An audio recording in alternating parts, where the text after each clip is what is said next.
Celebox. Si Sheena, isang babaeng prinsesa sa mga mata ng kaniyang ama, at dahil sa pagkasuwailay, nabundol siya sa kalsada ng isang guwapong binata. Loko kasi ang anak mo, madam. Masyadong siraulo. Sinagasaan ba naman ako tapos sasabihin niya magpasalamat pa ako? Kaya yan. Pinatikim ko sa kanyang pasasalamat ko. Yung pasa niya, akong may gawa niyan. Turan niya, sabay mahinang tumawa. Si Colomus, isang mabuting binata na nakatakda ng ipakasal, sa iba ngunit nang dumating ang babaeng nabundol niya, nagbago ang lahat maging ang kaniyang damdaming kusang nagmamahal. God, Sheena, it's you who I want. I tried to stop myself na wag kang gustuhin, but my heart keeps on wanting you. And I can't stop myself, Sheena. It's hard. It's driving me mad. It's making me crazy.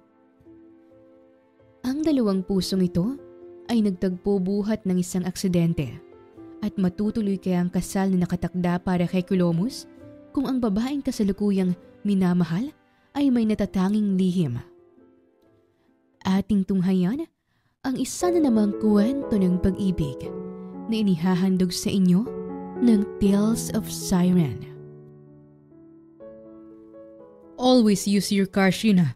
Huwag kang maglakad na mag-isa lang. You're my only daughter. At ikaw lang ang tagapagmana ko. Paano kung ma-hold up ka? Makidnap ka? Ma-hold up? I can protect myself, Papa. At kung makidnap naman ako, you can pay for my ransom naman, di ba? Exactly, anak. See? Nothing to worry. Ako'y tigil-tigilan mo ako, Sheena. Huwag mo akong pinapaikot sa gusto mo. I still want you safe. Papa naman, I just want to experience eating balot na walang bodyguards. I can't enjoy my food dahil palagi na lang may nakatayo sa gilid at likuran ko at may palaging nakasunod. Para akong may walking rehas everyday. Reklamo niya at bagot na bagot sa kanyang buhay. That's what I called protection, Sheena. Hindi ka lang babae. You're my daughter. Kailangan kitang ingatan dahil alam mo na ang target ng mga masasamang tao upang magkapera yung mga anak ng mayayaman para sa ransom. You're not poor, anak. I make a throne for you kaya ingatan kita hanggat nabubuhay ako.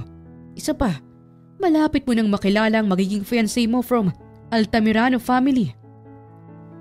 Anunsyo nito at ngumiwi si Sheena. Ayun na naman tayo sa arranged marriage, Dad. Ayoko ang ikasal. It's for your own good. Good? Hindi ko siya gusto, Dad. Hindi ko siya kilala. At ikaw lang may nais nito para sa akin. Ni hindi ko alam kung anong itsura niya. Kung mukha ba siyang pusit o mukhang bisugo. Turan niya at natatawa ang kanyang ama sa kanyang naging sagot kaya tinarayan niya ito. What's funny, Dad? You're cute, anak. Anyways, nakita ko na siya ng ilang beses and I confidently telling you that he's a good guy for you. Gwapo siyang binata, matipuno, matangkad at talagang magugustuhan mo siya. Talaga, Dad, ha? Talagang binubola mo pa ako eh. Alam ko naman na ayaw mong tanggihan kong lalaking gusto mo para sa akin. Balik tayo sa balot ko, Dad. Gusto ko ngang kumain ng balot without any bodyguards na nakabuntot sa akin.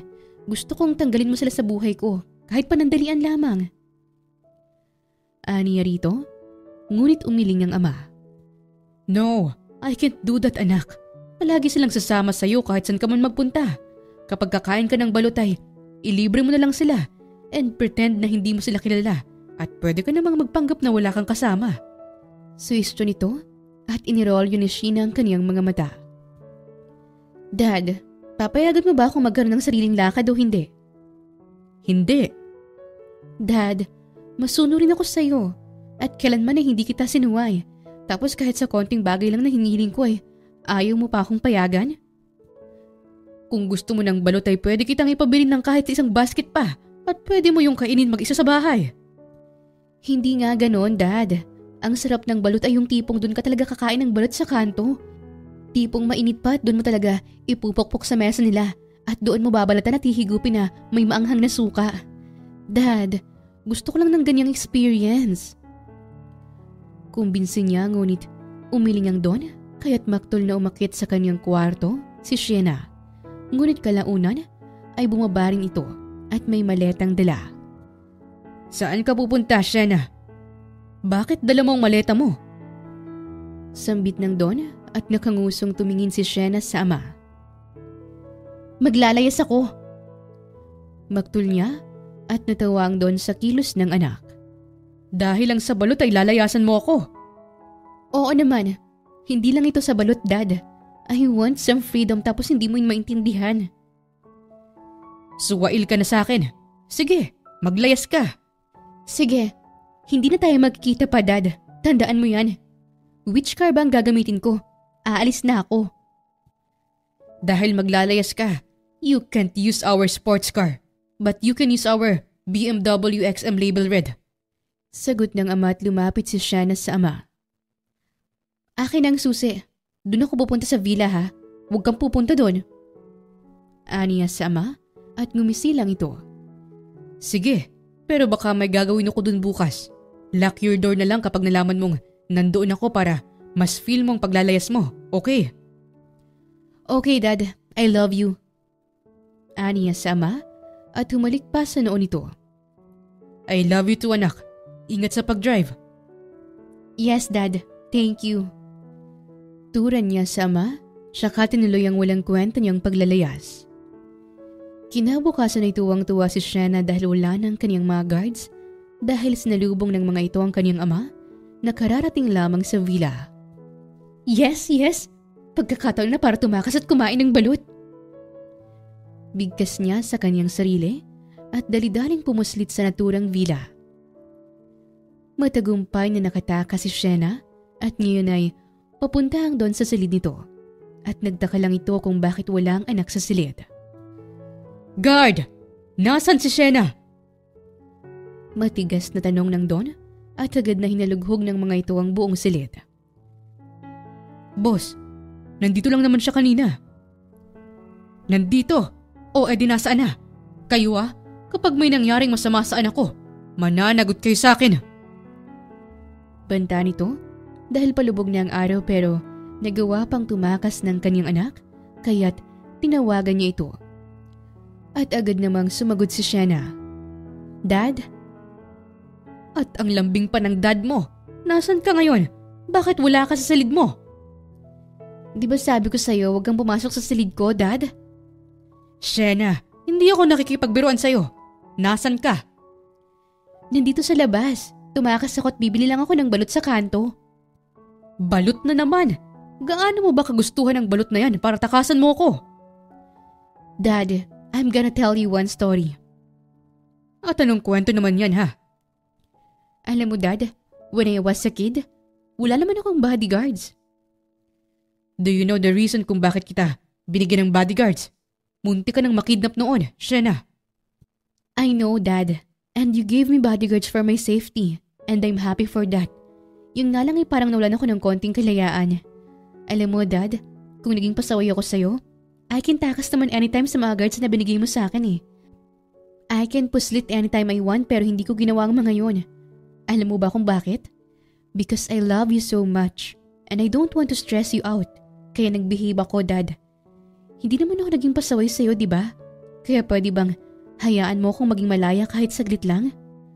Masuyong sambit ni Shena at kumalma ang puso ng Don at hindi na ito nagalit pa. Ito ba talaga ang gusto mo, anak? Dahil lang sa balot? Please, Dad. Alright. Basta, bumalik ka before 7 p.m. I promise, Dad. Huwag mong pagalitan ng mga guards, ha? Habiling niya at napabuntong hininga ang Don. Alright, basta bumalik ka agad.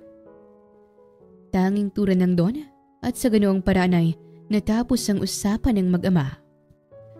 Habang si Shannon naman ay masayang-masaya na naglalakad sa gilid ng daan, naghahanap ng sinasabing balot at mula sa distansyang pagitan ay natanaw niya na ito at isang malawak na ngiti ang gumuhit sa kanyang labi at lakad takbong lumapit dito. Pabili ng balot, 5. Wika niya, sabay abot ng credit card at takang napatigil ang tendera sa card na hawak ng dalaga. Miss, hindi kami tumatanggap ng credit card dito. Wala ka bang pera dyan? Anito at kinapanis siya ng kaniyang bulsa. Pera? Okay, wait. Saad ni Shan at kinuha ang isang bungkos ng pera sa kanyang bulsa at halos malula ang tindera nang makitang maraming pera sa kamay ng dalaga. "Here, I want 5 balot. Or maybe 10. Dugtong niya, tsaka inabot ang 1,000. "Miss, wala bang mas maliit dyan? Wala pa akong benta kaya wala pa akong panukli sa'yo." "Don't worry, keep the change." Tura niya at natuwa ang tindera. "Talaga? Nako, maraming salamat. Kuha ka na ng balot. Pero miss, ang dami mong pera. Huwag mong ilabas ang pera mo dito sa daan kasi maraming masamang loob na nakapaligid dito." Aniya sa dalaga at ngumiti lang ito. "Don't worry about me. I can handle myself. Kung makikidnap ako, my dad can pay for my ransom." Tura niya at hindi ito ikinatuwa ng tindera. "Anak, iha, hindi porket kaya mong magbayad ay hindi ka na matatakot sa kaligtasan mo. Hindi dapat ganyan, iha. Pwede kang patayin ng ibang tao rito at hindi na may babalik ng pera ang buhay mo. Hindi madali ang mawalan ng mahal sa buhay, iha." Anito at seryosong napatingin si Shanna sa babae. "Why are you so concerned about me? Nawalan ka na ba ng mahal sa buhay?" "Minsan, kaya kung inaalagaan ka ng iyong ama, pahalagahan mo sana dahil kayong mga anak ang buhay namin." Tura niya at naanting si Shanna sa salita nito. "Thanks for that, aling tindera. I'll keep that in mind." Tura niya tsaka kumuha ng balot.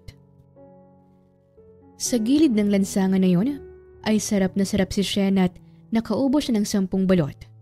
First time niyang kumain ito at hindi niya mapigilan ang kaniyang sarili na lasapin ito. Gusto pa sana niyang kumain ngunit hindi na kaya ng tiyan niya.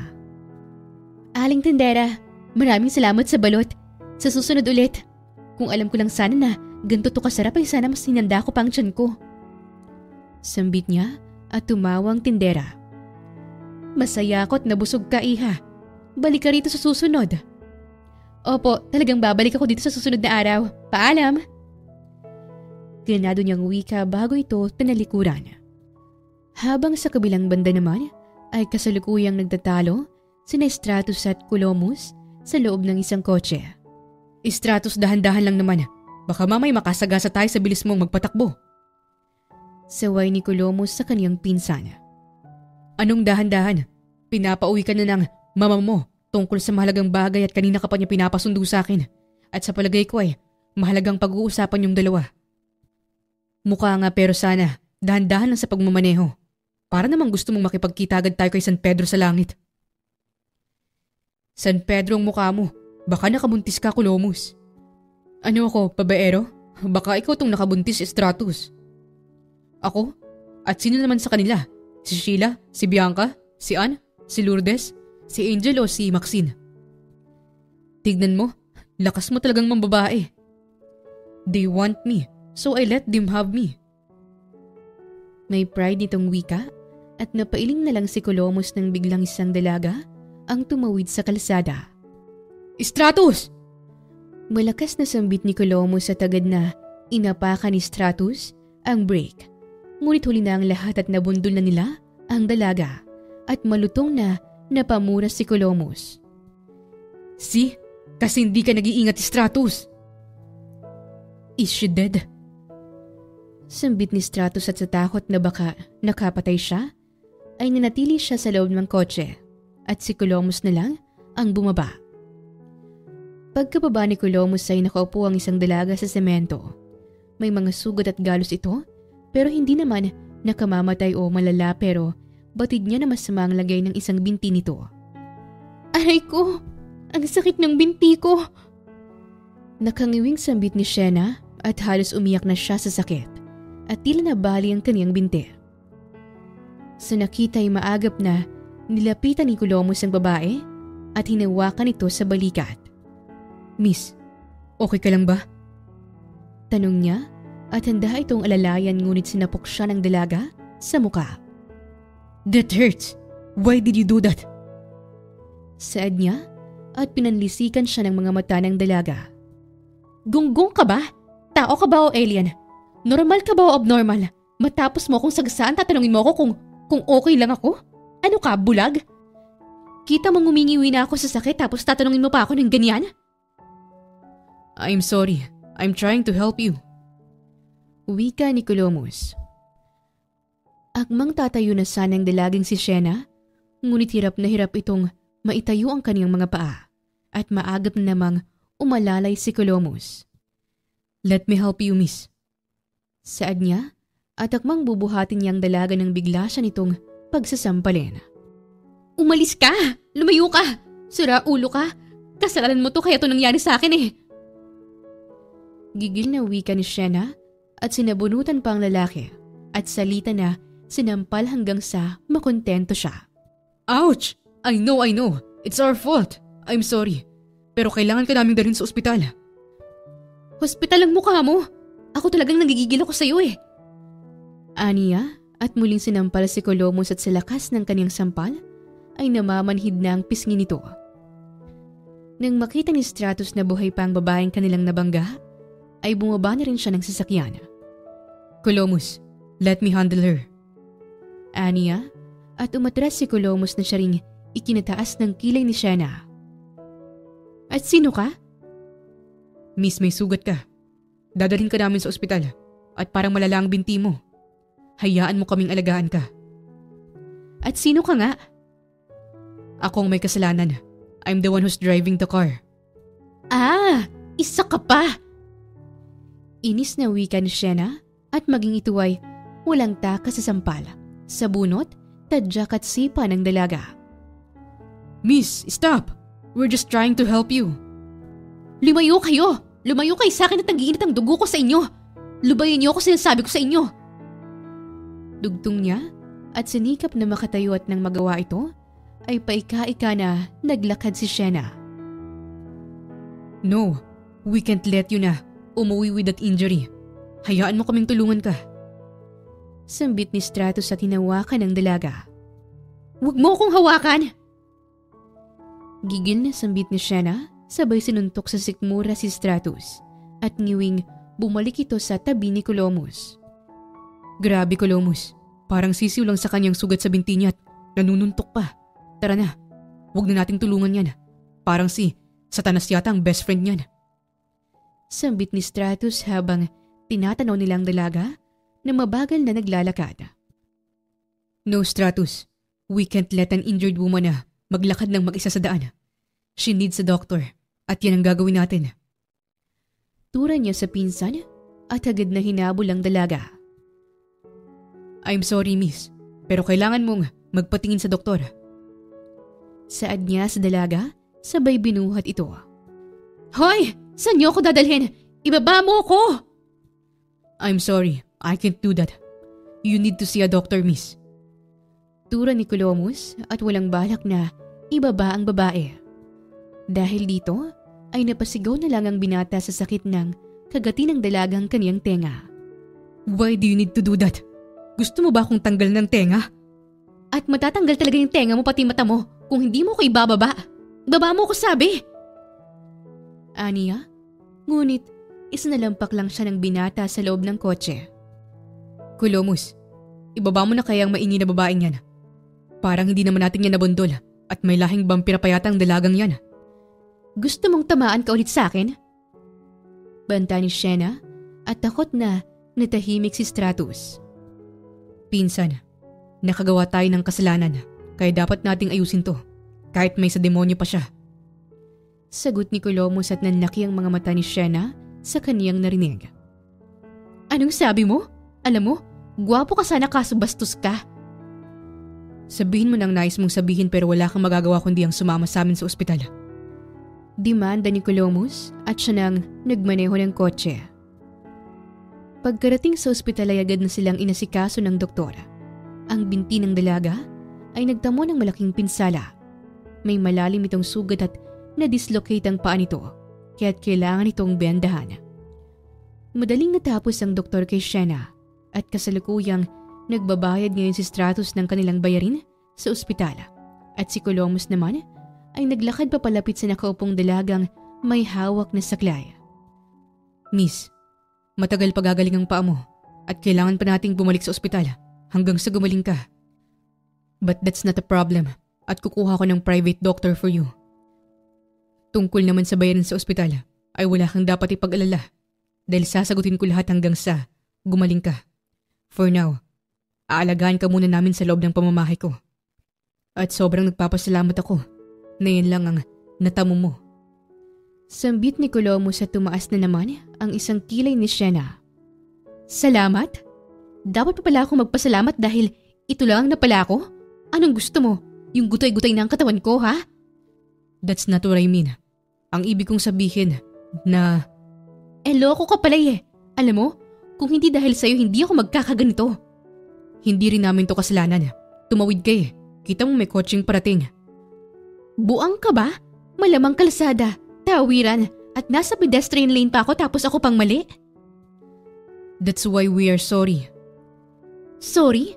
Kaya bang ibalik ng sorry mong lahat sa dati? Kung hindi dahil sa'yo walang bendang pa ako at normal pa sana ang lakad ko at hindi pa gewang-gewang at wala sana akong sakit na iniinda ngayon. Tapos gusto mo na magpasalamat pa ako? Salamat kasi gantong inabot ko? Miss, that's not what I mean. What I'm trying to… Gusto mo pilayan kita? Tignan natin kung magpapasalamat ka pang loko ka.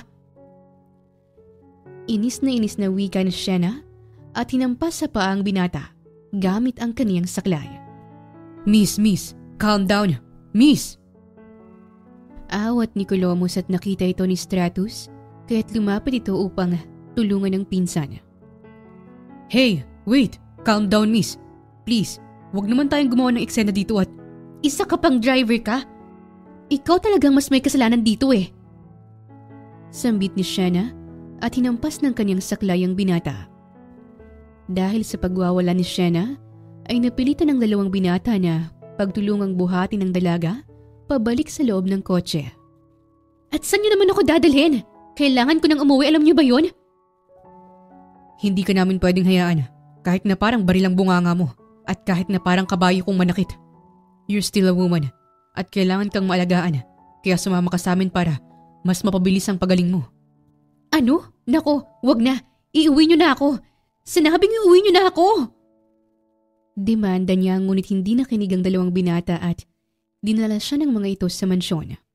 At ngayon ay kasalukuyang nasa loob na ng mansyon ng tatlo at hawak-hawak ni Sienna ang tenga ng dalawang binata at kagad na rumisponde ang isang kasambahay at ganun din ang ina ng binata.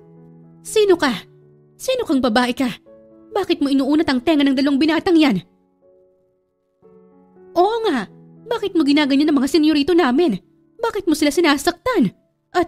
At ang mukha nila? Anong ginawa mo sa mukha nila? Segunda ng kasambahay. Diyos ko, mga senyorito ko! Dugtong nito at bakas sa mukha nito ang pag-aalala sa kaniyang mga senyorito. Si Colomos ay may pasa sa mukha at si Stratus naman ay parang pilay at binitawan ni Sheena ang tenga ng dalawang lalaki. Senyorito nyo? Mga walang kwentang mga hayop na to eh! Turan niya at kumontra agad ang kasambahay. Hoy, huwag kang magsalita ng ganyan sa senyorito namin! Gusto mo bang matulad ka sa mga mukha nila? Manang tama na. May kasalanan din naman kami sa babaeng yan. Kaya naintindihan namin ang galit niya sa amin. At ano ang kasalanan niyo sa kanya, anak?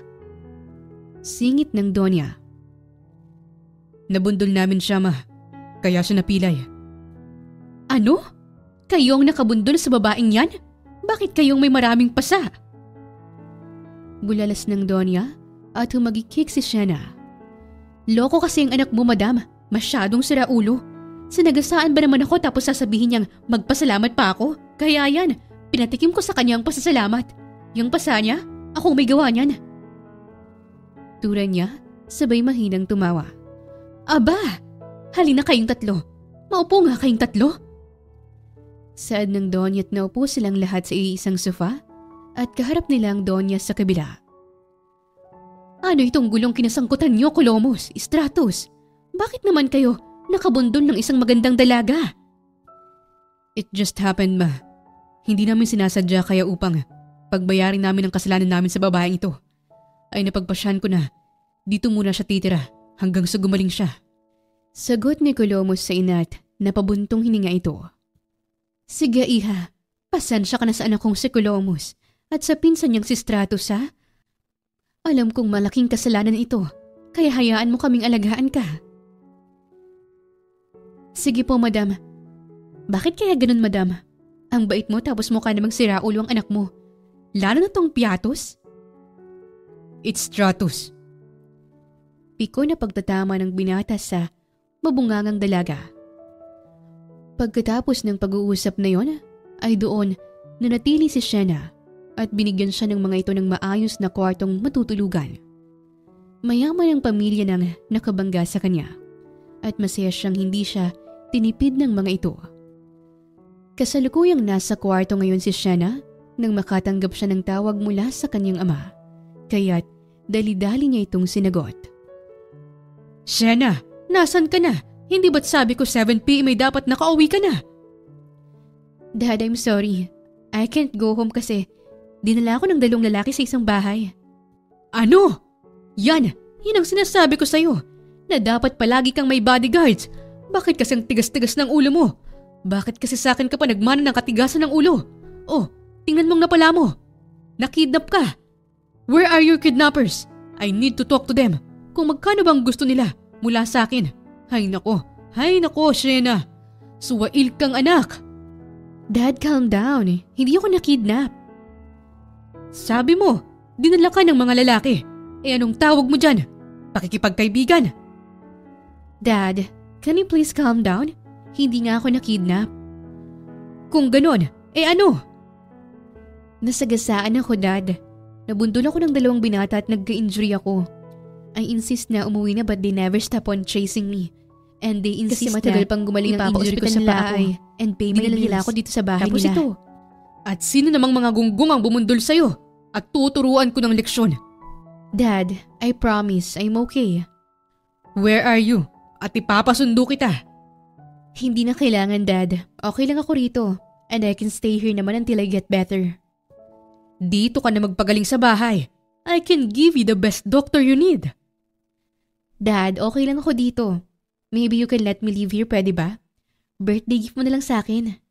Bakit ba gusto mong hindi ako nakikita, Shena? Di ba nga, Dad, naglayas ako? Magandang setup to para hindi muna tayo magkita. Maayos lang naman ako dito eh.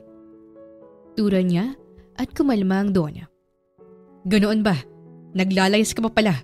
Pero sabi mo, maayos ka naman dyan, di ba? Yes, Dad. Alright. Enjoy mo muna ang paglalayas mo and call me when you need me. I love you, my little girl. I love you too, Dad.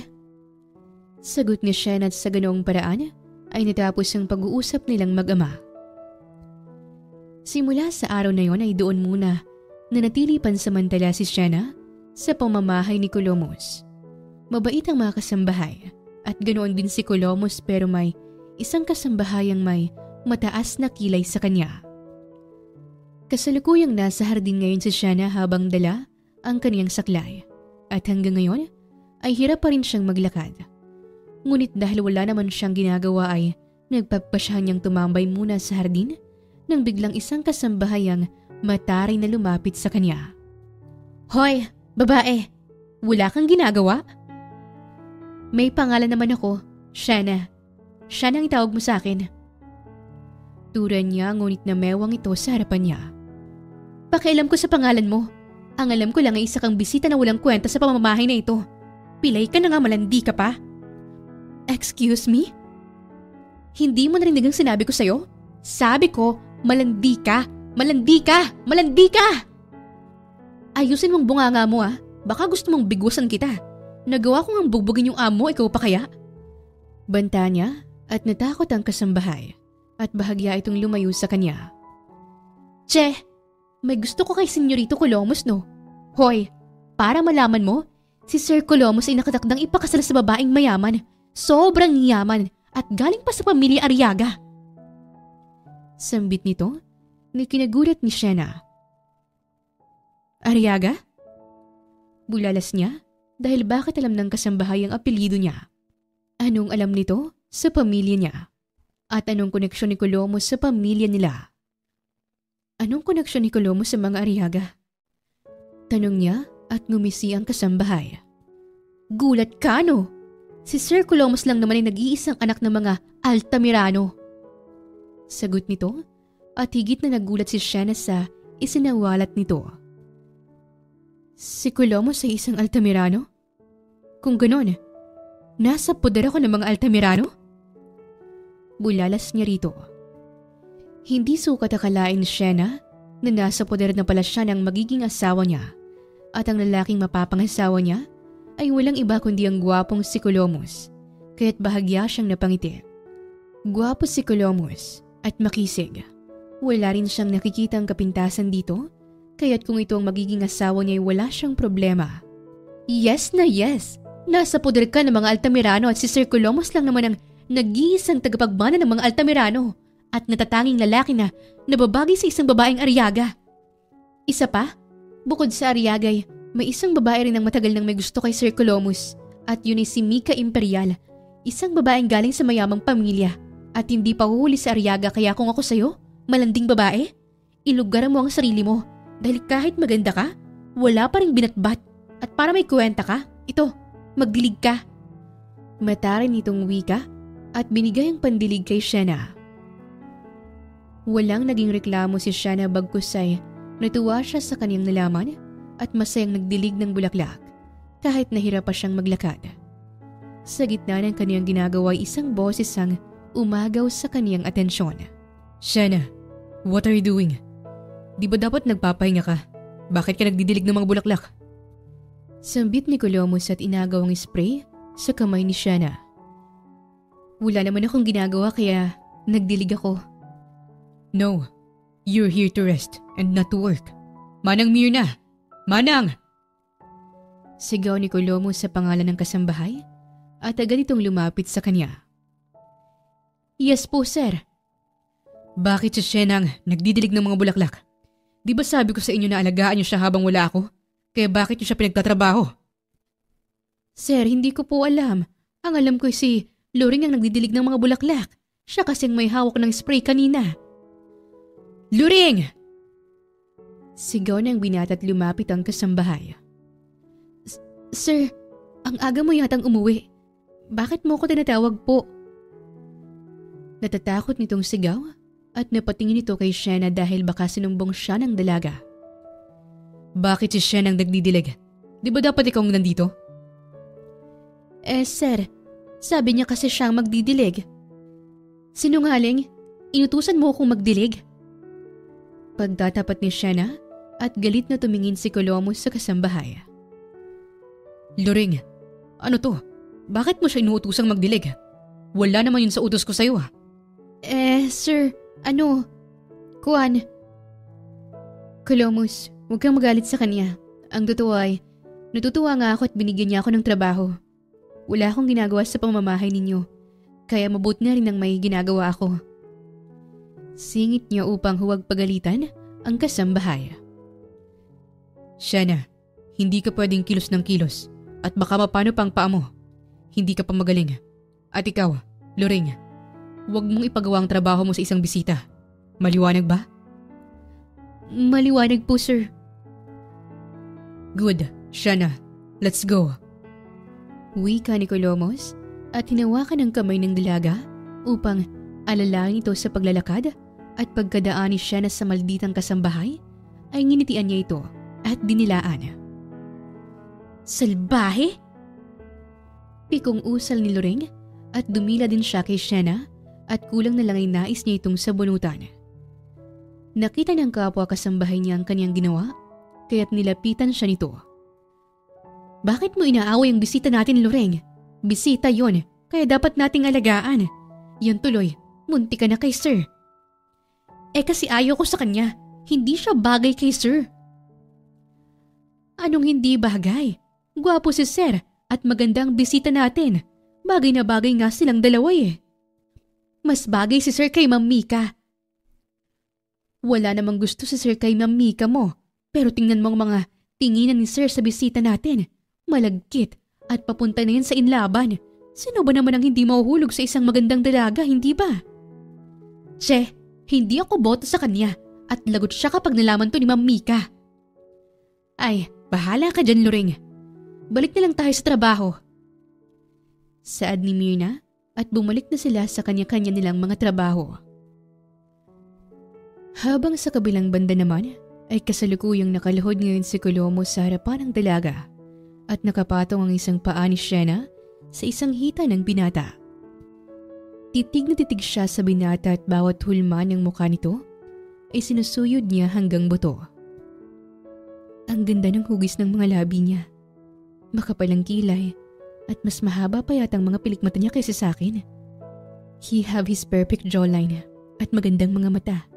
At ang katawan niya, makisig at matipuno. Kahit nakapatong lang isang paa ko ramdam kong malakas niyang hita. Talagang mainam ang pagpili ni Daddy. Wika niya sa kaniyang isipan at bagyang tumawa at tumingala sa kaniya si Colomos. What's funny, Sienna? May mga sugat ka pa at pilay ka pa. Pero nagagawa mo pa rin tumawa. Hindi naman kasi ang bibig ko ang napilay. Turan niya at kitang-kita niyang gwapong ngiti sa labi ng binata. Pilosopo ka, but you're right. Ito na, tiisin mo muna to ha. Medyo mahap dito. Wika ni Colomos at pinahid ang cotton sa sugat ng dalaga at pikit matang tiniis ito ni Sienna. Aray! Does it hurt? I'm sorry, hihipan ko na lang. Sambit ni Colomos at hinipan ang sugat ng dalaga. Giliw na giliw si Sienna sa kakatitig sa binata. Maalaga ito at pakiramdam niya ay kaya din itong alagaan ang puso niya. Habang si Colomos naman ay kahit hindi niya tignan si Sienna, ay alam niyang lihim siya nitong pinagmamasdan. Are you enjoying it? Ha? Enjoy saan? Alin? For looking at me. Sagot nito at tumingala sa dalaga. Mabilis na nagdama ang kanilang mga mata at pakiramdam ni Sienna ay nanigas ang kaniyang katawan sa mga titig nito. Ang mga mata nito ay mapupungay at parang may kabastusang pumapasok sa kanyang isipan. Kaya't nilihis niya ang kanyang mga mata sa ibang direksyon. Hindi ako nakatingin sa iyo . Kanina pa kaya ako nakatingin sa bintana? Anya at gumising ng nakakaloko ang binata bago ito tumayo. Pintuan yan, hindi bintana. Sagot nito at hiyang-hiya si Sienna sa kanyang sarili. At dagdagan pa ng haplusin ng binata ang kaniyang pisngi. Why does your face turn so red like a tomato? Dugtong nito at masuyong hinaplos ang pisngi ng dalaga. Sa puntong yon ay tila tumalo ng puso ni Sienna nang inilapit ng binatang mukha nito sa kaniyang mukha. At parang tumigil ang orasan para kay Sienna. Nais sana niyang magsalita ngunit ayaw gumalaw ng kaniyang bibig. Colomos. Sienna, sometimes I wonder why I can't take my eyes off of you. But now I know. It's because you're so beautiful. Seryosong wika nito at naakit na halikan ng dalaga. At unti-unting lumapit ang labi nito sa labi ng dalaga. Colomos, I need you too. Basag atensyon ng isang boses at maagap na naglayo ang dalawa sa isa't isa. Ngunit huli na ang lahat. What are you doing here, Stratus? Well, I want to ask you for a drink but seems like something interesting is happening here. You two almost. Tara na, sasamahan kita. Maagap na hila ni Colomos sa kamay ng pinsan nang mapansin niyang hindi komportable si Sienna dahil sa nakita ni Stratus at mabilis na isinara ang pintuan. Sienna, babalikan kita mamaya. Mahinang wika ni Colomos bago ito tuluyang umalis. Habang si Sienna naman ay naiwang pulang-pulang pisngi. We almost kiss. Muntik na niyang makuha ang first kiss ko. Pero teka, bakit niya pa ako babalikan? Hindi kaya gusto niyang ituloy ang naudlot naming paghahalikan? Aniya sa kaniyang isipan habang binabalot ng kaba ang kaniyang buong dibdib. Alam niyang fiancé niya si Colomos kahit na wala itong idea na siyang babaeng nakatakda para rito. Pero paano niya haharapin si Colomos? Gayong dahil sa nangyari sa kanila ngayon ay hindi na niya alam kung paano ito titigan sa mga mata ng hindi naaapektuhan. Habang sa kabilang banda naman ay kasalukuyang nasa minibar si Colomus kasama si Stratus at nagsasalo sila sa isang bote ng wine. Colomus, you almost kissed that woman and I saw it with my very own eyes. Tell me, do you like her? Intrigang tanong ni Stratus sa pinsan at bahagya lang itong tumawa. Well, nope, but she's pretty and interesting. Gusto mo nga siya? Muling tanong ni Stratus at umiling si Colomus bago ininom ang wine at binalik ang tingin sa pinsan. Stratus, alam mo naman na hindi ako pwedeng umibig sa isang babae, di ba? You mean, naka-arrange marriage ka? Yeah. Kanino? To a woman from Aryaga family. Aniya kay Stratus at humalakhak ito sa tawa. Why are you laughing? I'm just happy na wala kang interes sa babaeng yon. What do you mean? You know what I mean, Colomus. She's pretty and she's my type. Pwede ko siyang ligawan dahil hindi naman to magiging resulta ng ating hidwaan, right? Right. Tura ni Colomus ngunit iba ang nararamdaman ng kaniyang puso sa kaniyang sinasabi. Habang kasama kasi niya si Sienna sa iisang bubong, ay ramdam niyang tila may pagtatangi siya sa dalaga. Pero anong magagawa niya? Hindi niya ito pwedeng ibigin dahil nakalaan siya sa iba at ang natitira niyang dapat gawin ay ang ilayo ang kaniyang sarili mula rito, maging ang kaniyang damdamin. 9:00 na ng gabi bago natapos ang pag-iinuman ng magpinsan at umuwi na rin si Stratus sa sariling mansyon nito, habang si Colomus naman ay mag-isang binaybayang pasilyo. Habang sa kabilang banda naman ay kasalukuyang nagpapahinga na si Sienna. At mangiinumin na sana niya ang kanyang gamot ngunit may bigla siyang nakaligtaan. Tubig. Nakalimutan ko palang kumuha ng tubig sa baba. Aniya sa kaniyang sarili at kinuha ang kaniyang saklay sabay binuksan ang pintuan. Ngunit sa kaniyang pagbukas ay laking gulat ni Sienna nang bumungad sa kaniyang harapan ang matangkad at may malaking katawan na si Colomus.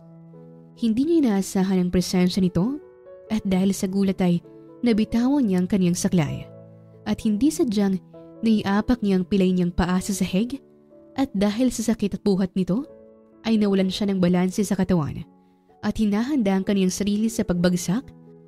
Ngunit hindi yun nangyari at naramdaman na lang niya ang kamay ni Colomus na nakapulupot sa kaniyang katawan. Colomus. I told you to be careful, Sienna. You almost fell into the ground. Bigkas ng binata at mas kinabig ang bewang ng dalaga palapit sa kaniyang katawan. Dahil rito ay tumaas ang tensyon sa pagitan nilang dalawa at sa pakiwari ni Sienna ay lalabas na ang kaniyang puso mula sa kaniyang dibdib. Habang si Colomus naman ay hindi magawang ilihis ang kaniyang mga mata sa ganda ng dalaga at sumasamyo sa kaniyang ilong ang mabangong amoy ng shampoo nito. Let me take care of you. Saad ni Colomus at para itong musika pagdating sa tenga ni Sienna. Pilay lang ako at hindi ako paralisa. Katuwiran niya ngunit tumigas lang ang mukha ng binata. Pag sinabi kong aalagaan kita, aalagaan kita. And don't try to be brat in front of me. Malahari nitong sambit na handang maging alalay para sa isang prinsesa at mas lalong bumilis ang pagkabog ng puso ni Sienna. Kaya ko naman. I know, but I want you to need me. Sagot nito at agad siya nitong binuhat at marahang pinaupo sa kama at tumabi ito sa kanya. Let me see your wound.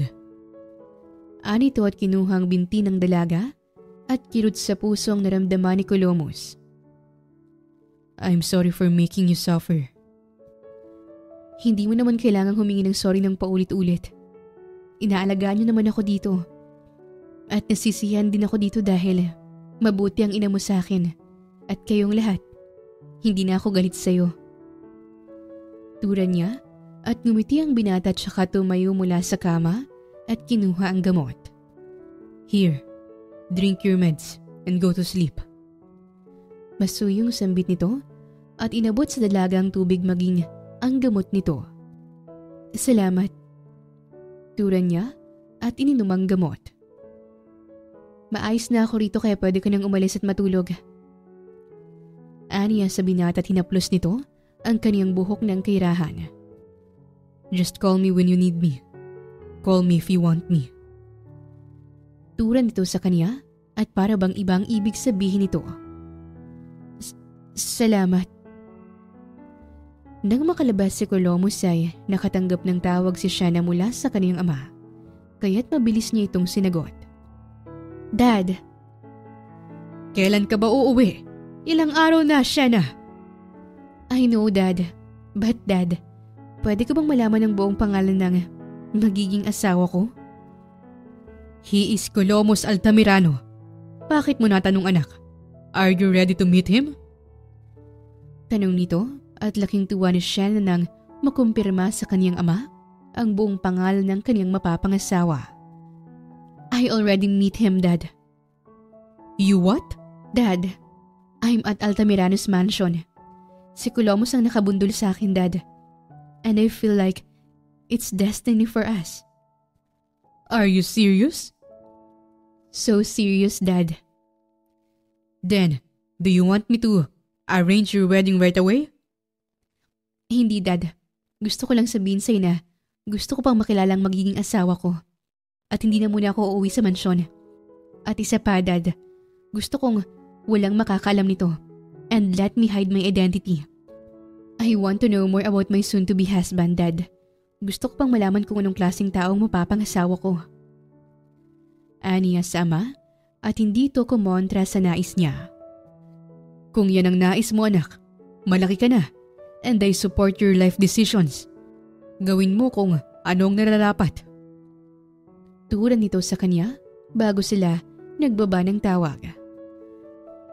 Lumipas pa ang mga araw ay bumubuti ng pakiramdam ni Shanna. Base sa salita ng binata bago siya nanirahan sa mansyon nito ay kailangan na niyang umalis kapag magaling na siya. Ngunit hindi siya makapapayag at nais pa niyang makilala si Colomos.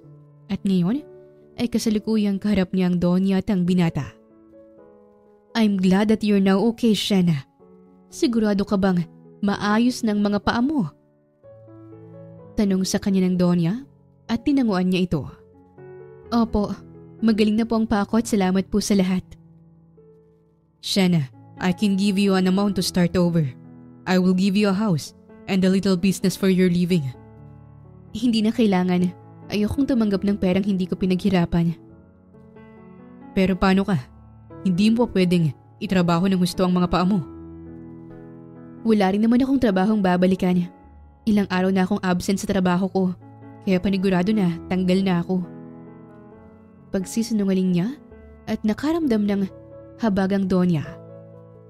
In that case, ayaw mo namang tumanggap ng pera mula sa amin din. Pwede kang magtrabaho sa mansyon na ito, Shanna. At mas mainam yun para mabantayan ka pa namin at ang kalagayan ng paa mo. Sambit ng Donya at kinatuwa ito ni Shanna. Talaga po, Donya? Pwede akong magtrabaho sa inyo? Anak ko, maraming salamat po. Saad niya at sa ganoong paraan ay hindi nakaalis ng mansyon si Shanna at nanilbihan siya sa pamilya Altamirano. At ngayon ay kasalukuyang naglilinis ng hagdan si Shanna at nasa baba naman ang Donya at kausap nito ang anak nitong si Colomos. Colomos, how's the company? It's still standing high, Mom. It's still the Altamiranos Corporation and I'm doing my best para lang mapanatili ang magandang takbo ng korporasyon. Sagot niya at proud na ngumiti ang Donya. That's my son. Isa ka talagang Altamirano. Nga pala, babalik na si Mika galing States. It's been 6 months mula nung hindi kayo nagkita ng kababata mo. She called me this morning at sabi niya bibisita siya dito to see me and you. Anito sa anak at nagpantig ang dalawang tenga ni Shanna. Mika? Ito ba yung sinasabi ni Luring? Maganda ba siya? Kaakit-akit? Anong klaseng babae siya? Intriga niyang tanong sa sarili at nais makilala kung sinong babaeng yon.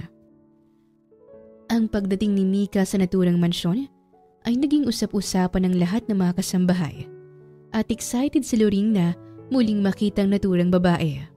Nako, darating na si Ma'am Mika. Nakakatuwa naman at babalik ng babaeng na babagi kay Sir Colomus. Anito at pumalakpak pa ito sa tuwa. Narinig niya siya ng saya ni Loring kahit napatanong siya sa katabi niyang kasambahay na si Aling Myrna. Aling Myrna, sino ba si Mika?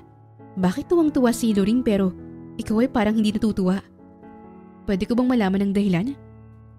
Si Mika ay magandang dalaga, elegante at sosyal. Nagmula yun sa mayamang pamilya eh. May gusto yun kay Sir Colomus pero hindi yun pinapansin ni Sir. Palautos ang babaeng yun at maldita. Si Loring lang ang natutuwa kasi palagi siyang may tip mula kay Ma'am Mika. Si Loring kasi ang laging nauutusan ni Ma'am Mika tungkol kay Sir Colomus pagdating sa bagay-bagay. Kaya pala. Sige na siya na, balik na sa trabaho at baka pag-initan ka ni Loring. Saad ni Myrna at napansin sila ni Loring at mataray sila nitong nilapitan. Excuse me, kayong dalawa, ako bang pinag-uusapan nyo? Ikaw Myrna, siguro nagsiselos ka sa malaki kong tip no? Wow, Loring, may malinis akong sahod. Kahit walang sinasabi mong tip, hindi ko kailangan yan para maging plastic. Prangkahang wika ni Myrna at tumaas ang kilay ni Loring sa mahinang tawa ni Shena. Hoy Shena, hindi porket pinapaboran ka rito sa bahay na ito ay tatawanan mo na lang ako. Tandaan mo, mas matagal ako rito at isa pa. Ramdam ko naman na may gusto ko kay Sir. Kung ako sa'yo ay huwag ka nang mangarap pa dahil parating na si Ma'am Mika at maganda siya. Maganda siya at wala kang pag-asa kay Sir Colomus. Panlalait nito sa kanya at hindi nagpatinag si Shena. Bakit? Hindi ba ako maganda? Maganda naman ako, di ba? Kaya wag mo kong sindakin. Masisindak lang ako kung magkamukha tayo. Ganti niya at hindi napigilan ni Myrna ang humalakhak ng todo. Habang si Loring naman ay hindi nakapagsalita at mas malala pa ang ganti ni Shena sa kanya. Aba, bastos ka! Tanging wika ni Loring at gigil na gigil ito kay Shena ngunit hinila na ni Myrna ang dalaga palayo. Sa araw na yon ay naging abala ang lahat sa loob ng mansyon, lalo na sa kusina. Si Mika ay isang importanteng dalaga sa mga Altamirano. Bukod sa kababata ito ni Colomus, ay tinuturing din itong anak ng Donya. Sumapit ang gabi isang katokang umagaw sa atensyon ni Shena, kaya't dali-dali niyang binuksan ang pintuan at tila nalaglag ang kaniyang pangasaere nang bumungad sa kanyang harapan ang isang magandang dalaga. Sexy ito at elegante. Kumikinang ang suot nitong mga alahas mula tenga hanggang leeg at wala siyang masabi kundi ang humanga lang rito. Good evening. Where is Colomus? Agad na tanong nito at kung makapagsalita ito ay parang pag-aari nito ang binata. Si Colomus ba? Wala pa at... Colomus? How dare you call him by his name, kasambahay? Malditang putol nito sa kataga ni Shena. At kung gaano ito kaganday, siya ring gaspang ng ugali nito. Pasensya ka na po ma'am. Ano lang kasi, masyado kang maganda kaya parang hindi gumagalaw ang utak ko. Tura niya at ngumisi ito sa kanya. Of course, talagang maganda ako. And I prepare for this night. Bago ka lang sa paningin ko, kaya baka hindi mo pa ako kilala. I'm Mika Imperial from Imperial Corporation. And I'm Colomus' soon-to-be wife. Sambit nito at taas baba siya nitong tinitigan mula ulo hanggang paa. Walang salita ang bibig ni Mika ngunit sinusuyod nito ang buong pagkatao ni Shena. Who is this woman? She got a nice black long beautiful hair. She's pretty even without makeup. Just who is she? Tanong nito sa isipan at nasisindak na itsura ng dalaga. Ma'am Mika, si Sir Colomus po ay wala pa rito pero sa tingin ko po ay pauwi na siya. Alam niya ang pagdating mo, kaya't batid kong hindi niya papalampasin ang gabing ito. Turan niya rito. Of course, it's me. at hindi niya papalampasin ang pagdating ko. And you don't need to say that. Proud nitong sambit at may ugaling inikot-ikot ang kaunting hibla ng buhok ng biglang isang boses ang umagaw sa atensyon nilang dalawa. Mika, iha, nandito ka na pala. Masayang salubong ng Donya sa bagong dating na dalaga at biglang naging malanghel ang ngiti ni Mika. Oh tita, I'm very happy to see you again. Sambit ni Mika at binangga ang balikat ni Shanna dahilan upang mapatras ang dalaga. Yumakap si Mika sa Donya at nakipagbeso pa ito na tila isa itong mabuting anghel mula sa langit. Mas lalo kang gumanda, Mika. Akala ko mamaya pang dating mo at bakit parang napaga ka yata? Yes, tita. Mamaya pa sanang punta ko rito but I can't wait to see you, tita. And guess what? I bring something for you. Magiliw na wika nito at binigyan ng mamahaling kwintas ang Donya. At napanganga ito sa tuwa. This is for me? Really? Oh, thank you so much, Mika. Tara, dito tayo mag-usap.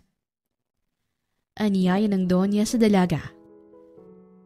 Naupo ang dalawa sa sala habang aliw na aliw ang Donya sa regalo ni Mika.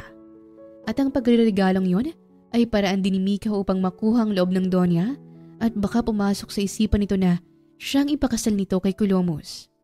Tita, how is Colomos? Wala pa rin ba siyang girlfriend? Nasa tamang edad na po siya, tita. And he needs a wife like me. Agresibo niyang sambit at napatingin sa kaniyang Donya na may buong pagtataka. What did you say, Mika? What I mean is, Colomos needs a wife like me. Like me na kailangan ko din ng husband base na rin sa edad ko. You know, tumatanda na kami. Pahapiyaw niyang wika at ngumiti ang Donya. Oh yes, I know, iha. Tumatanda na kayo't kailangan niyo ng mag-asawa. Kaya nagrekomenda ako ng babae sa kanya. And they recommend you.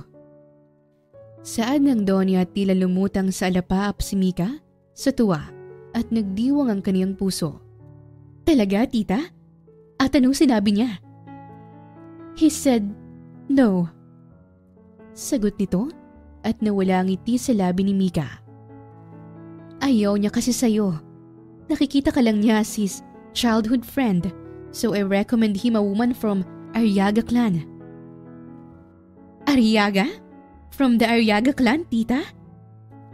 Sa puntong yon matapos marinig ni Mika ang apelyido ng Arriaga, ay tila nasampal siya ng katotohanan na hindi talaga sila para ni Colomos sa isa't isa. Ang Imperial clan kumpara sa Arriaga clan ay walang-wala lang pagdating sa kapangyarihan. Ang Arriaga clan ang may mahawak ng titulong pinakamayamang pamilya sa bansa at maraming kumpanya ang mga ito maging sa labas ng bansa. At ang Arriaga lang naman ang nagligtas sa kumpanya ng mga imperial noon mula sa pagkalugi. Gayunpaman ay wala siyang balak isuko ang pagmamahal niya kay Colomos. Matapos makipag-usap ni Mika sa Donya, ay naglibot-libot muna siya sa loob ng mansyon at lumapit si Mika kay Loreng. Loreng, halika dito. Ano po yun, Ma'am Mika? Sino siya? Tanong ng dalaga at siya na ang ibig nitong sabihin. Siya po, bagong kasambahay na pinapahalaga ni Sir Colomos. Siwalat nito at malditang tumaas ang kilay ni Mika. Mahalaga siya kay Colomos? Sa anong paraan at bakit? Malandi kasi ang babaeng yan. Masyadong mataas ang pangarap na mapabilang sa mayamang pamilya. Medyo maganda siya kaya banta talaga siya, Ma'am Mika. Mas maganda ba siya kumpara sa akin?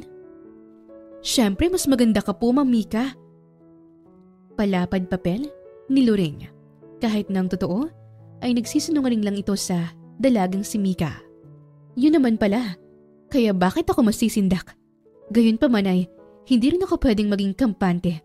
Aagawin ko si Colomos mula sa Arriaga na yun at hindi ko bibigyan ng pagkakataong maagaw ng katulong na to ang taong gusto ko. At sa huli ay sakin pa rin si Colomos. Wika ni Mika sa kanyang isipan at agad siyang nagkaroon ng inis para kay Shena. Hindi nagtagal ay narinig na ng lahat ang pagparada ng isang kotse at si Colomos ang bagong dating at agad na kumaripas ng takbo si Mika palapit sa binata. "Oh, may Colomos!" Wika nito at mahigpit na yumakap sa binata at pinupog ng halikang pisngi nito. "It's nice to see you, Mika. It's been a long time." Tura nito at napatingin si Mika sa kasama ni Colomos na si Stratus na may hawak itong bulaklak. "Is that for me?" "Oh no, it's for her." Sagot nito, sabay tingin kay Shena at napatingin din si Mika sa dalagang kasambahay na ngayon ay nilalapitan ni Stratus. "Shena, for you." Mala-gentleman na sambit ni Stratus at pili ang umisi si Shena. "Wow ang gentleman ang it's for you mo. Kala mo hindi playboy, pero salamat Nililigawan mo ba ako, Stratus?" Pambabasag ni Shena sa binata at malakas na napatawa si Stratus. "Iba ka talaga, Shena, at yan ang rason kung bakit gusto agad kita." Pambobola pa nito ngunit hindi nagpadala ang dalaga. "Sus, balak mo lang ikama ako tapos wala na. Ano akala mo sa akin, tanga?" Walang habas niyang sagot at napakamot na lang si Stratus ng kanyang ulo at bigla ring sumeryoso ang mukha nito. "Well, I'm a bad boy, but I'm willing to change for you, Shena." Sambit ni Stratus tsaka hiniwakan ang kamay ni Shena at marahan itong hinalikan. Nang mapalapat ang labi ni Stratus sa likod ng palad ni Shena, ay napatingin si Mika sa katabi niyang si Colomos. Ang mga mata nito ay nag-iinit at nagpapantigang panga at halos mag-apoy ito sa selos. Sa puntong yon, ay alam na ni Mika na may gusto si Colomos sa kasambahay nito. "I will never let you have him, kasambahay." Inis niyang wika sa kanyang isipan, tsaka inagaw ang atensyon ng lahat. "Everyone, lumalamig na dito sa labas at baka naman pwede na tayong pumasok." Anya at sumang-ayon sa kaniyang lahat. At ngayon ay kasalukuyang nasa hapag ng lahat. Nakatayo si Shena sa gilid ng hapag kasamang ibang kasambahay. Habang si Mika naman ay hindi gusto ang pagkakatitig ni Colomos dalaga dahilan upang higit niyang kainisan si Shena. "Colomos, sinong nagluto nito?" tanong ni Mika sa binata. "Ako at si Manang Mirnang nagluto ng mga nasa hapag po, Ma'am Mika." Sagot ni Shena at agad siyang tinaasan ng kilay. "Kaya pala mabaho." Anito at akang kinuha ni Shena ng ulam at inamoy. "Hindi naman Tura niya at inamoy rin ito ni Colomos. "It doesn't smell bad, Mika." Segunda ni Colomos at kinuha ito ni Stratus at inamoy. "Amoy masarap naman to, Mika. Walang problema sa pagkain lalo na at si Shena palang nagluto kaya sigurado akong masarap ito." Pambobola nito at nginisihan lang ito ni Shena. "Huwag mo na akong utuin. Hindi kita gusto, Stratus." Pambabastad ni Shena at napataw na lang si Colomos. "That's bad, man." Wika ni Colomos at nagdiriwang ang kaniyang puso. Habang si Mika naman ay hindi natutuwa at dalawang lalaki pa talaga ang may interes sa babaeng kasambahay. Hindi naman ang ulam ang ibig kong sabihin, kundi ang nagluto mismo. Amoy masangsang at amoy desperada. Wika ni Mika. Sa puntong yon, ay alam na ng lahat ng mga nasa hapag kung anong ibig sabihin ni Mika. Hindi lingid sa kalaman ng lahat na may gusto ito kay Colomos at sinusubukan itong ipahiya si Shena sa harapan ng lahat. "Mika, I think you're being too much." Saway ni Colomos ngunit ayaw patinag ni Mika. "Totoo naman isang kasambahay na naglilinis ng inidoro, lababo, hagdan at kung anong dumi. Mabaho ka, kasambahay. At sa tingin ko, ay gusto mo pang lumandi sa mayayaman para lang umangat sa buhay." Matari na wika nito. "Mika!" Muling saway ni Colomos upang protektahan ang damdamin ni Shena, ngunit matapang itong nakipagtitigan kay Mika. Ma'am Mika, mawalang galang na po pero baka nagkakamali ka lang sa mga inaakala mo. Sa tingin ko naman na hindi pa ako nangangamoy patay at sa tingin ko ay kung may mabaho man dito ikaw yon. Tura niya at napatawas si Colomus dahil walang ibang nakagawa ng ganun kay Mika, kundi ito lamang. How dare you? I use expensive perfume kaya sino ka para pagsalitaan ako ng ganyan? Hindi naman perfume mo ang ibig kong sabihin kundi ugali mo. Sa bawat mga linyang lumalabas sa bibig mo ay walang kasing bantot. Kung ako sa'yo, Ma'am Mika, dahan-dahan sa pagsasalita. Malapit pa naman ang ilong mo sa bunganga mo, kaya't amoy na amoy mo ang sarili mo. Matakot ka sa ganyang baho, hindi natatanggal ng mamahaling toothpaste. Colomus, hahayaan mo bang bastusin ako ng babaeng yan? Well, wala akong magagawa. You started it. Sagot ni Colomus at nag-iinit ang dugo ni Mika dahil wala sa panig niyang binata. Umalis ka at wag na wag kang magpapakita sa akin. Alis! Pagtatabuyan ni Mika kay Shanna at magalang na umalis si Shanna.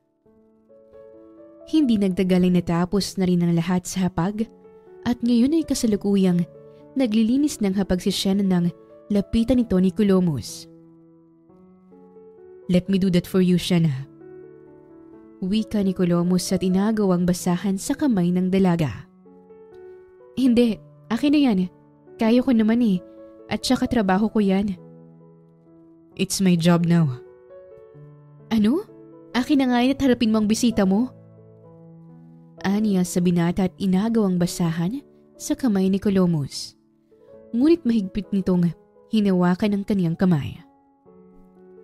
Sa pagkakataong yun ay tila may kuryenteng dumaloy sa buong katawan ni Shanna at nagtama ang mga mata nila ni Colomus at ang mga mata nito ay puno ng sinseridad at pag-aalala at kung hindi siya nagkakamali ay puno rin ito ng pagmamahal.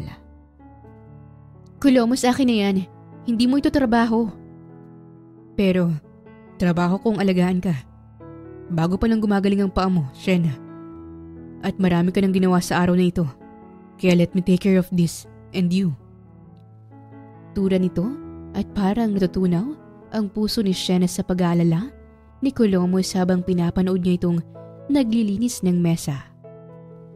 Sa isip ni Shanna ay kung pauuwiin siya ng kanyang ama upang pakasalan si Colomus ay hindi siya tatanggi at biglang humarap ito sa kanya. I'm done here. Now, hayaan mo kong tignan ng paa mo.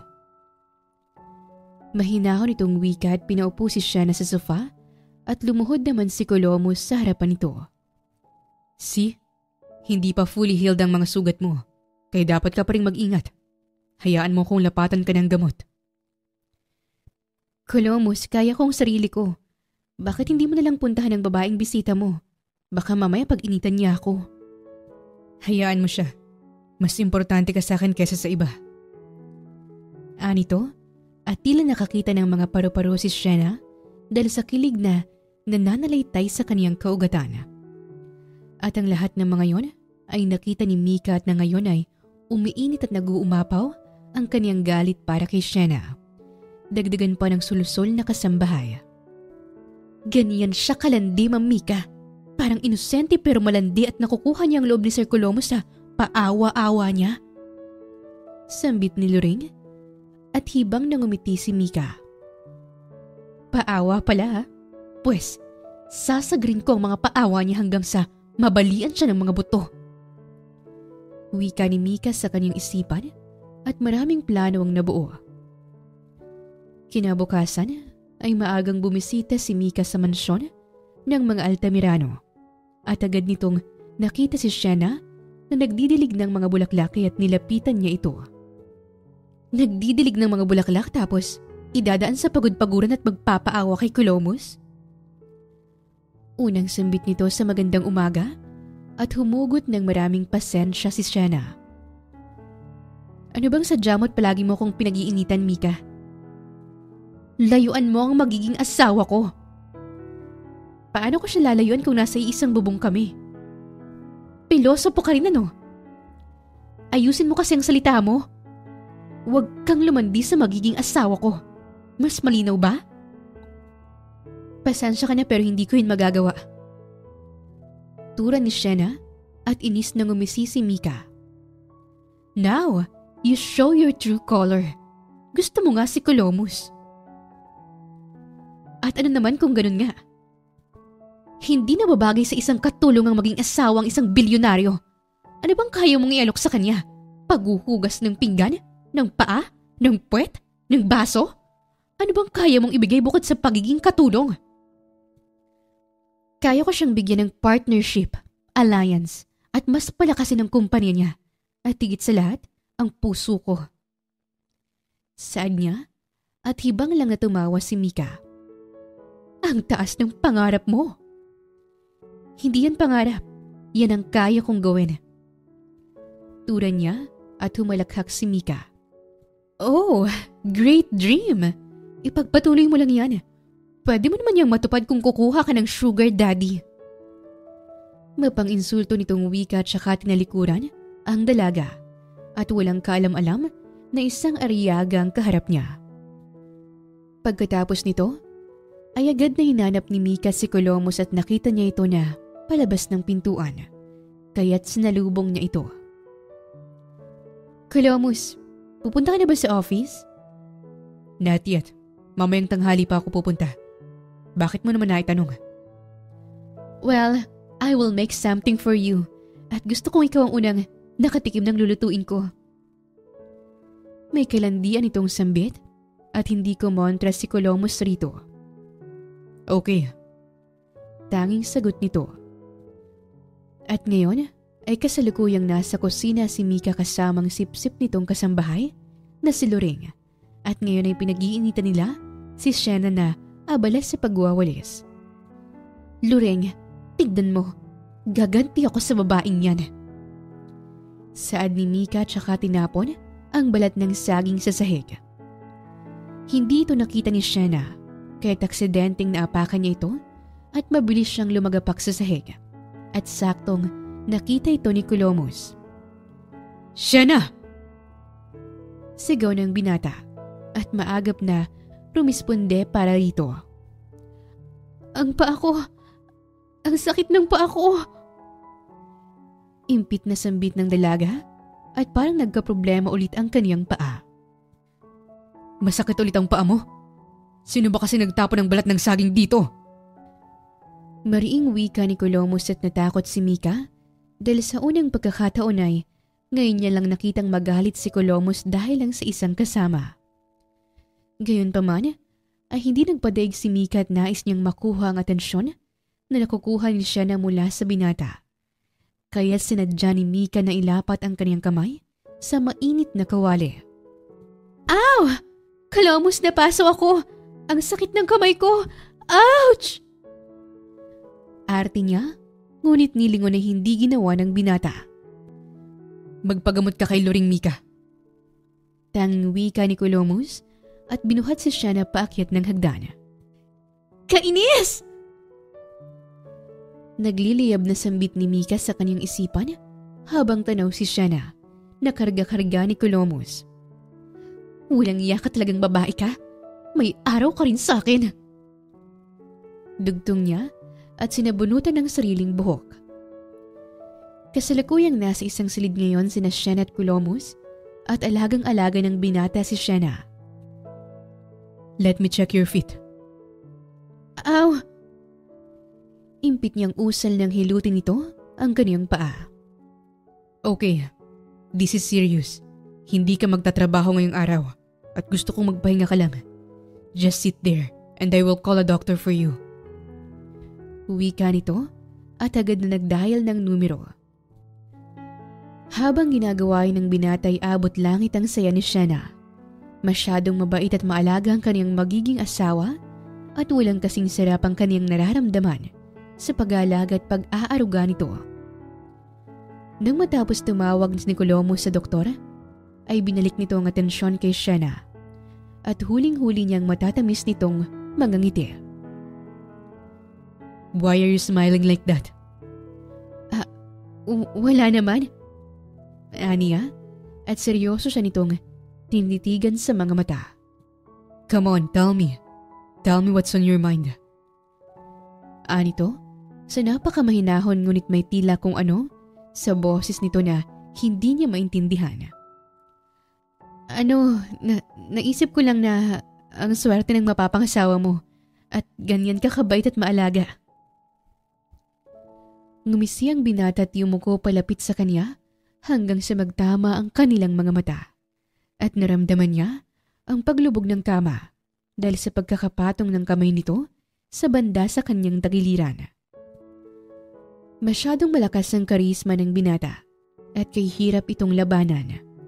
Nais niyang ilihis ang kaniyang mga mata, ngunit napako lang ito sa itsura ni Colomos. Kay lapit ng mukha nito sa mukha niya at nakasuot pa ito ng nakakalokong mga ngiti. Dahilan upang kumawala ang mga kabayo sa kanyang dibdib at wala siyang ibang naririnig, kundi ang lakas ng pagpintig ng kaniyang puso. At kasunod nito ay ang paghaplos nito sa hibla ng kaniyang mga buhok.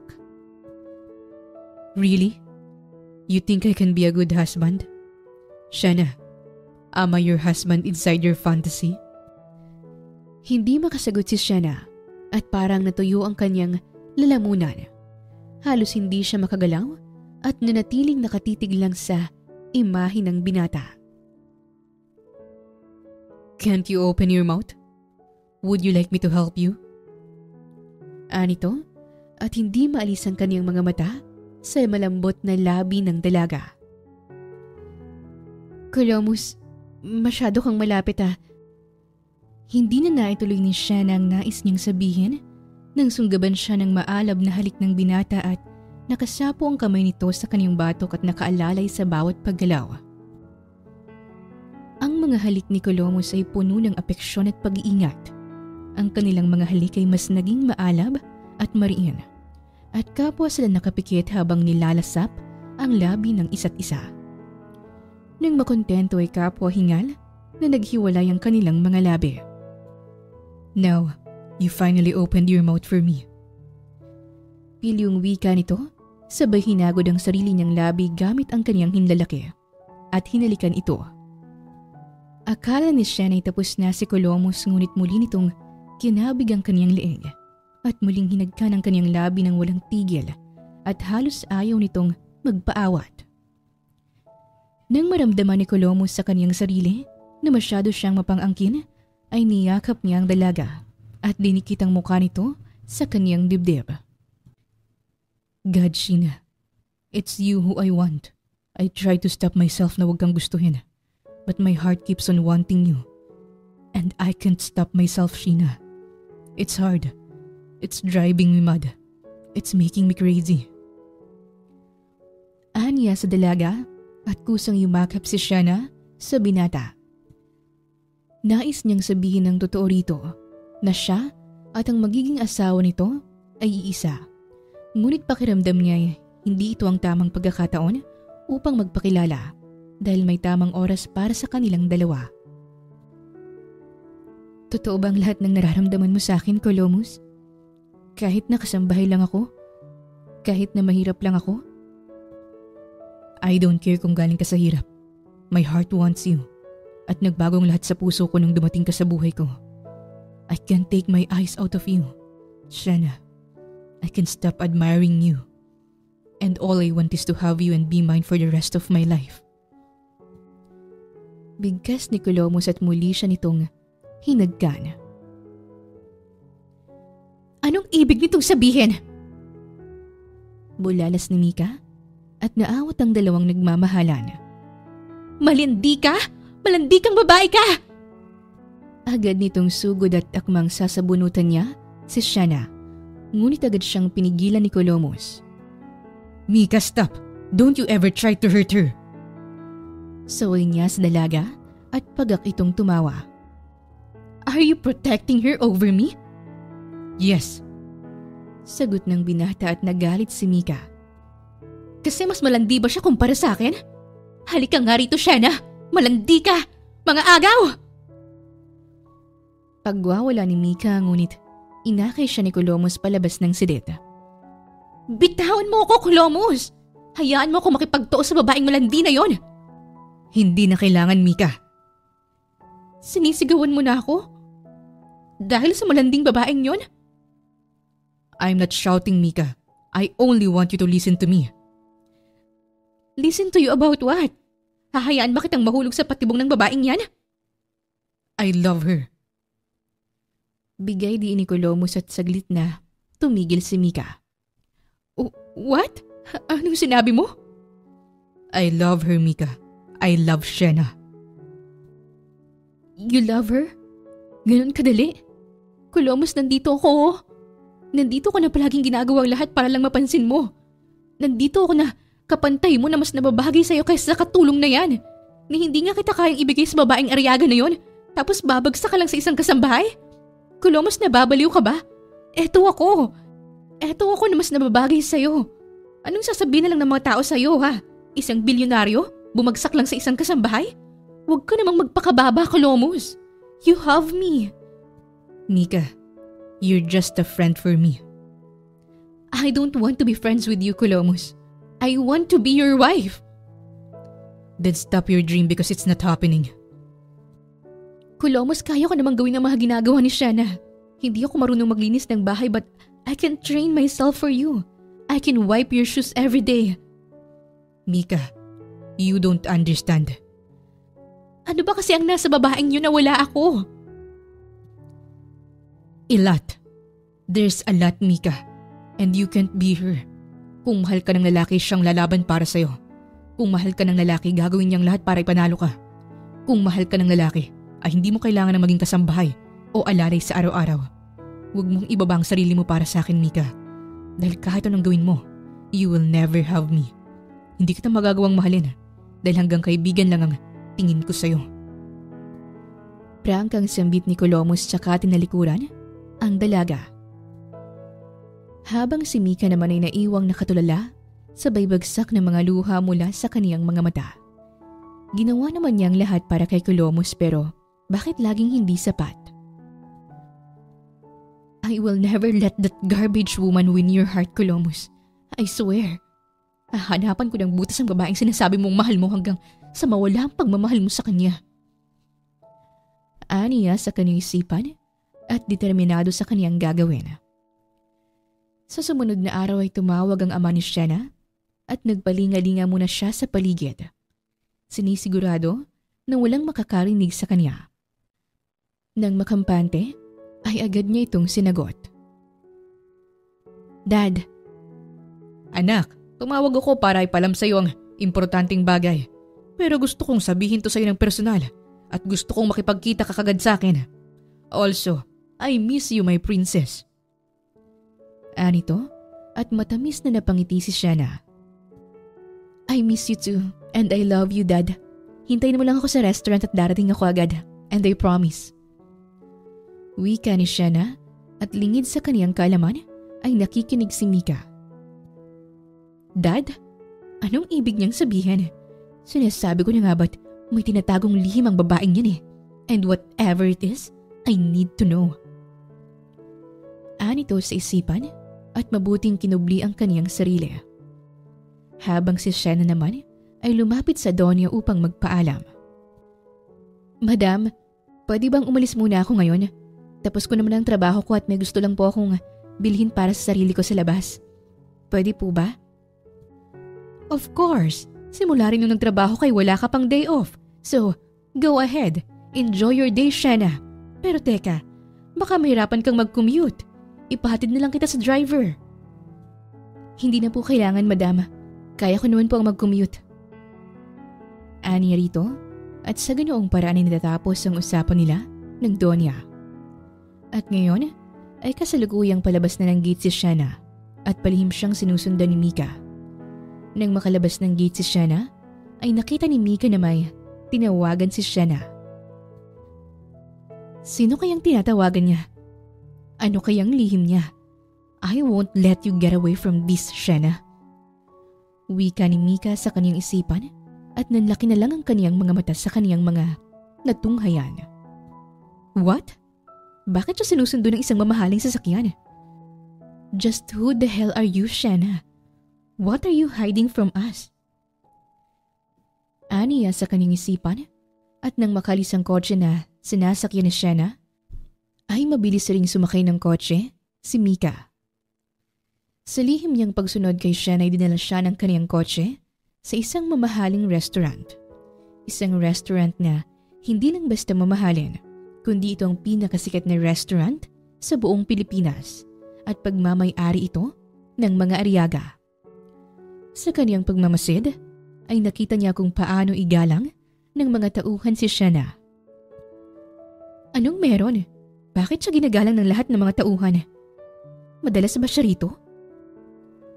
Tanong niya sa kanyang isipan at pumasok na rin siya sa loob ng restaurant. Umupo si Mika sa malayo kay Shanna upang hindi siya nito mahalata at hindi niya inalayo ang kanyang paningin sa dalaga. Maya-may nakita niya ang isang matandang lalaki na lumalapit kay Shanna. Malayo ang mga ito at hindi niya rinig ang pinag-uusapan ng mga ito, ngunit kitang-kita niya ang lambing sa dalawa. Nagyakapan ng mga ito at ginawaran ng matanda si Shanna ng isang halik sa noo. Pagkatapos nito ay may binigay na maliit na box ang matanda kay Shanna at naglalaman ito ng alahas. Kaya pala, Dad ang sabi niya sa phone kanina kasi meron siyang sugar daddy. So funny, Shanna. Masyado kang mukhang pera at hindi ko papalampasin ang pagkakataon na to. At ipapakita ko ang baho mo, pati kulay mo kay Colomus. Desperado niyang wika at kinuhanan ng video si Shanna at ang matanda. Habang sa kabilang banda naman ay magiliw na nag-uusap ang mag-ama at hinawakan ng Don ang kamay ng anak ng napakahigpit. Ito ang pinakamahaba mong paglalayas, anak. I miss you so much. Dad naman, paano pa kaya kung mag-aasawa na ako? Turan niya at sumeryoso ang mukha ng Don. At yan ang dahilan kung bakit kita pinapunta dito, anak. 3 days from now ay dapat nang i-anunsyo ang magiging kasal ninyo ni Colomus. 3 days from now is your engagement party. Engagement party? 3 days from now? Well, that's not a problem, Dad. I'm willing to marry him. Turan niya at gumisi ang Don. Mahal mo na siya? Well, mabait siya, Dad. Maalaga at hindi mahirap mahalin. Siyang lalaking gusto ko at masasabi kong magaling ka pong pumili ng lalaki para sa akin, Dad. You're my daughter, kaya tamang lang na sa tamang lalaki ka mapunta. Or else, makakapatay ako ng tao kapag sinaktan ka ng mapapangasawa mo, Shanna. Pabiro nitong sambit ngunit may kalakip itong katotohanan. But there is one problem, Shanna. At ano yun, Dad? Colomus is trying to back out sa engagement niyong dalawa. Yaman na rin na, nandun ka na sa pamamahay ng mga Altamirano. I want you to find out what is his reason and... Hi, Shanna! Agaw eksena ni Mika at natahimik ang Don at bakas sa mukha nito ang pagkagulat. Who is she, Shanna? Tanong ng Don at hindi nagustuhan ang eksena ng dalaga.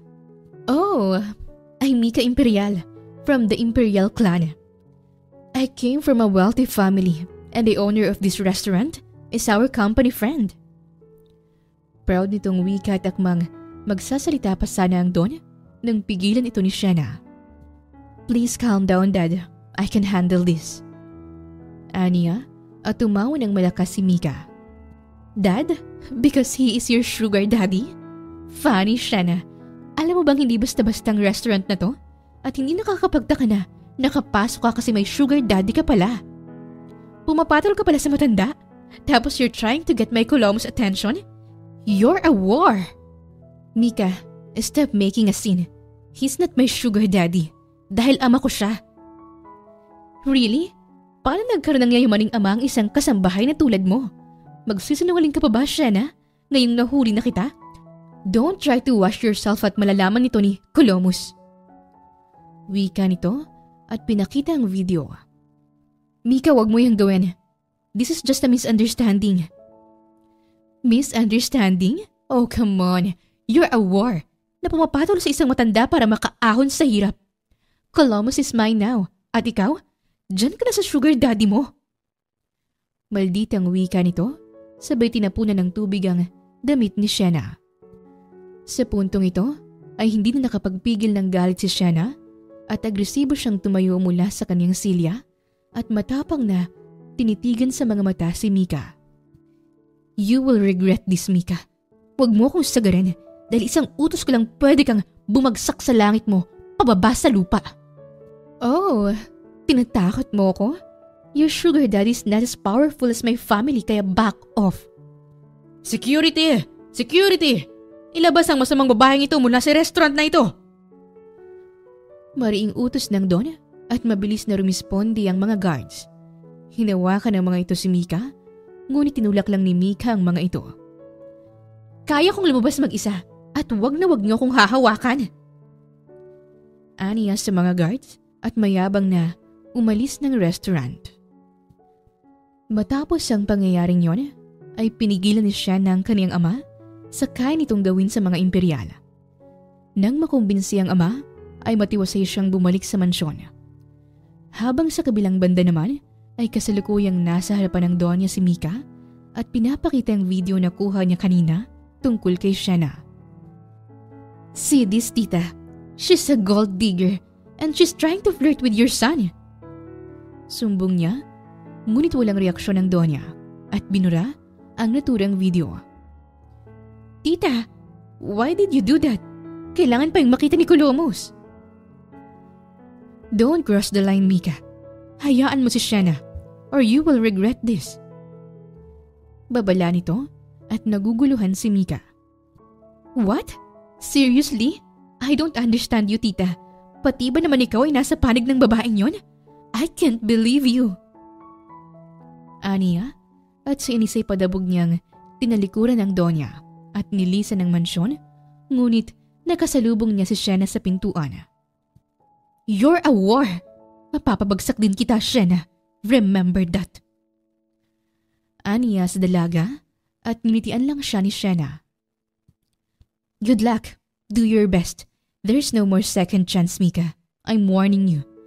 Stop your nonsense or else you will have to face the consequences. And who are you para katakutan ko? You're nothing compared to me. You're just a mouse in the jungle. Be careful sa dagang sinasabi mo. Destroy that mouse and you'll see the tiger. Aniya, at hindi na nagsalita pa si Mika. Bagkus ay inirapan lang siya nito, tsaka umalis. Nang makalabas ng pintuan si Mika ay umakyat na rin si Shanna ng kanyang kwarto at nagbihis. Umupo siya sa kanyang kama at bumuntong hininga. Ano kaya ang dahilan kung bakit ayaw ituloy ni Colomos ang engagement sa akin? Kung ano man yun dapat kong malaman. Aniya sa kanyang isipan at matapos nito ay bumaba siya ng kanyang kwarto upang gawin ang natitirang gawain. Shanna, ipagawa mo na sa ibang mga yan at magpahinga ka na. Sambit ng Donya at inilingan niya ito. Ayos lang po, kaya ko po ito at nagpapahinga na po ang iba. Okay, kung yan ang gusto mo. Sagot nito bago ito umalis. Nang makalis ang Donya ay saglit pang naglinis si Shanna. Nang matapos ang lahat, ay umakyat na rin siya sa kaniyang silid at naghanda para matulog. Nang makapagbihis ng kaniyang pantulog, ay pinatay na niya ang kaniyang ilaw at nahiga sa kama. Ngunit nang ipikit niya ang kaniyang mga mata, ay isang malakas na katok ang bumulabog sa kaniya. Open the door! Demanda ng lalaki sa labas at kakaibang boses nito. Para itong pagod o inaantok. Colomos, ikaw ba yan? Open the door, Sheena. I want to see you. I need to see your face. Pakiusap nito sa mahinang boses at tumayo si Shanna mula sa kaniyang kama at agad na binuksan ang pintuan. Sa kaniyang pagbukas ay gulat siyang naistatwa nang biglang kabigi ng binatang bewang niya at mahigpit siya nitong niyakap. Mga yakap na tila'y ayaw siya nitong pakawalan at halos hindi siya makahinga. Kahit na nakapatong ang mukha nito sa kaniyang balikat, ay amoy na amoy niya ang alak rito. Colomos, lasing ka. Magpahinga ka na. Aniya rito, ngunit mas sumigpit pa ang mga yakap nito sa kanya. Shanna, I love you. I want to be with you for the rest of my life. But how?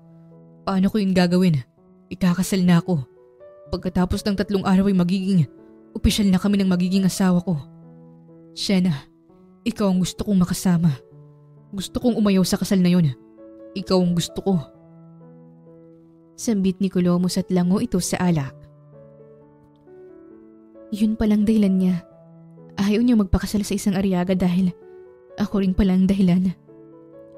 Sambit ni Shanna sa kanyang isipan at niyakap ang binata ng kahigpit. Colomos, magiging ayos din ang lahat. Alo niya at hinawakan nito ang kaniyang muka. Sumama ka sa akin. Ilalayo kita rito. Dadalhin kita sa lugar kung saan tayong dalawa lang magkasama. I love you, Shanna. Sumama ka sa akin at pakasalan mo ko. Apurang sambit ni Colomos. Ngunit sa bawat sandaling lumilipas ay kinakain ang kalasingan ng binata at pabigat ng pabigat ang katawan nito, maging mga haplos nito. Matangkad si Colomos at masyado siyang maliit para akayin ito dahilan upang napaupo siya sa kama at langong bumagsak sa kama ang binata. Tila wala sa sariling ngunit sigurado ito sa damdamin nito. Shanna, please marry me. Marry me, Shanna. I love you a lot. I want to hold you forever. Sambit nito habang pikit ang mga mata. Shanna! Shanna! Nandito ako, Colomos. Nandito lang ako. Aniya sa binata at hinawakan ang kamay nito. Bahagyang nagmulat ang mga mata ng binata at ngumiti ito ng masilayan ng mukha ni Shanna at masuyong hinaplos ang pisngi nito. This is the face I want to marry. Anito at hinagkan ang kamay ni Shanna maging ang labi ng dalaga. Marry me and don't leave me. Huwag mong bibitawin ang kamay ko, Shanna. I need you. Akala ko hindi na ako magmamahal ng ganito. But you showed me how. I love you. I love you. I love you. Mahal din kita at hindi kita iiwan. Bukas pagising mo, nandito pa rin ako at pakakasalan kita, Colomos. Everything will be okay. Now, close your eyes and sleep. I promise, I will stay by your side. Aniya rito at dahan-dahang pumikit ang mga mata ng binata hanggang sa tuluyan nitong nakatulog. Nang humihilik na si Colomos ay kumilos si Shanna upang kumuha sana ng maliit na towel upang punasan ang binata. Subalit sa pintuan pa lang ay hinarangan na siya ng Donya. Ang mga mata nito ay nakatitig sa kanya at parang may gusto itong sabihin. Madam, may iuutos ka po ba? Wala. Maikling sagot nito. Ngunit hindi nito inaalis ang mga titig sa dalaga dahilan upang mapayuko si Shanna. My son loves you, Shanna. I already knew it a long time ago. Pinapahalagahan ka niya at higit pa kanino man. He cares for you. He protects you. He values you. He loves you. Because of you, ay gusto niyang tanggihan ang magiging kasal niya sa isang mahalagang babae. Ganyan kanya kamahal, Shanna. At alam kong mahal mo rin siya. Kaya anong gagawin mo? Shanelli Arriaga. Tawag ng Donya sa kanyang buong pangalan at kinagulat niya ito. Kilala mo ko, madam? At first hindi, pero tumawag ang amo mo sa akin kanina at sinasabi niya na ang anak niya ay nandito sa pamamahay ko. At sino pa bang naiiba rito? Ikaw lang, Shanna. Anito at hiyang-hiya si Shanna sa harapan nito. Galit ka po ba sa akin, madam? Aaminin ko naman ang totoo pero I'm not angry. I will respect my son sa kung sino ang mamahalin niya. Maging kasambahay ka man o isang Arriaga. Gusto ko lang malaman kung ano ang gagawin mo. Paano mo sasabihin sa kanya ang lahat? Gayong ayaw na niyang dumalo sa engagement sana ninyong dalawa. Madam, hayaan mo kung gawan to ng paraan na may paliwanag ko ng maayos sa kaniyang lahat. Aniya sa Donya at agad na natapos ang kanilang pag-uusap. Kinaumagahan ay balisa si Colomos na lumabas mula sa silid ni Sienna at hindi mapakaling hinahanap ang dalaga. Ma, nakita mo ba si Sienna? Bakit wala siya sa loob ng mansyon na ito? Where is she? Hindi siya nawawala, Colomos, kaya huminahon ka. Puntahan mo siya sa Arriagas Mansion. Doon mo siya makikita. Arriagas Mansion? Anong ginagawa niya doon? Lumipat ba siya ng trabaho? Malalaman mo rin ang dahilan niya kapag nagkita na kayo. Kaya puntahan mo na siya doon. Walang sinayang na oras si Colomos at mabilis siyang kumilos papunta sa Arriaga Mansion. Wala siyang balak na makilala ang mapapangasawa niya at ang nais lang niyang gawin ay makuha muli si Sienna at tamang pagkakataon din ito para makausap niya ang Don at tuluyang umurong sa engagement. Nang makarating si Colomos sa mansyon ng mga Arriaga ay kailaki ng mga hakbang ang kaniyang ginawa nang makita niya si Sienna na nag-aayos ng mga maliliit na unan at napalingon si Sienna nang biglang may humawak sa kaniyang kamay. Colomos? Bakit ang aga mo? What are you doing here, Sienna? Bumalik ka na sa akin. Bakit ka ba nandito? May utang ka ba na kailangang bayaran? Tell me, and I will pay for it. Balisa pa rin itong wika, kaya tinaplos ni Sienna ang mukha nito at dahan-dahan itong kumalma. I love you, Colomos. Puno ng pagmamahal niyang sambit. Pikit matang din naman ang binata ang malambot na kamay ng dalaga sa kaniyang pisngi at sinakop niya ang palad nito gamit ang kaniyang palad at masuyo itong hinalikan. I love you too, Sienna. I don't understand why you're here. Pero Sienna, bumalik ka na sa akin, please.